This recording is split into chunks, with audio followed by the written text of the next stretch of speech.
Mheshimiwa Rais, mwenendo wa deni la serikali. Mheshimiwa Rais, hadi kufikia tarehe 30 Juni 2025, deni la serikali lilifikia trilioni 110.05.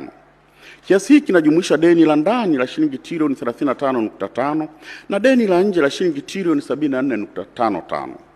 Mwenendo huu unaonyesha kuwa ndani ya mwaka mmoja deni limeongezeka kwa shilingi trilioni 12.7 sawa na asilimia 13.04 ikilinganishwa na mwaka wa fedha wa 2023/2024. Ongezeko hili limechangiwa zaidi kwa kuongezeka kwa mikopo ya nje pamoja na kushuka kwa thamani ya shilingi dhidi ya dola ya Marekani, ambao kushuka kwa thamani kumechangia ongezeko la deni la shilingi trilioni 2 kutokana na exchange rate.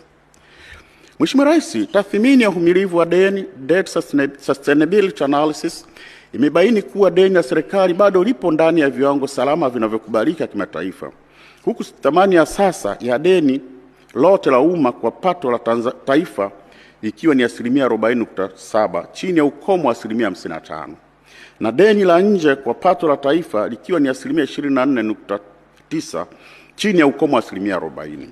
Aidha, uwiano wa deni la nje kwa mauzo ya nje ni asilimia 125.5 ambao bado upo ndani ya kiwango cha asilimia 180.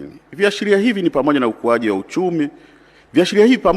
wa uchumi vimeimarisha uaminifu wa Tanzania kimataifa, jambo linaonekana kupitia ukadiriaji mzuri wa utulivu wa hadhi ya ukopaji ambao Moody's wametupatia daraja la B1 kwa maana tuko stable mwezi Desemba 2024, na Fitch Ratings ilitoa daraja la B+ kwa maana stable Machi mwaka huu. Haya ni mashirika ambayo yanatathmini uwezo wa ukopaji katika nchi mbalimbali na uwezo wa uchumi na uvumilivu.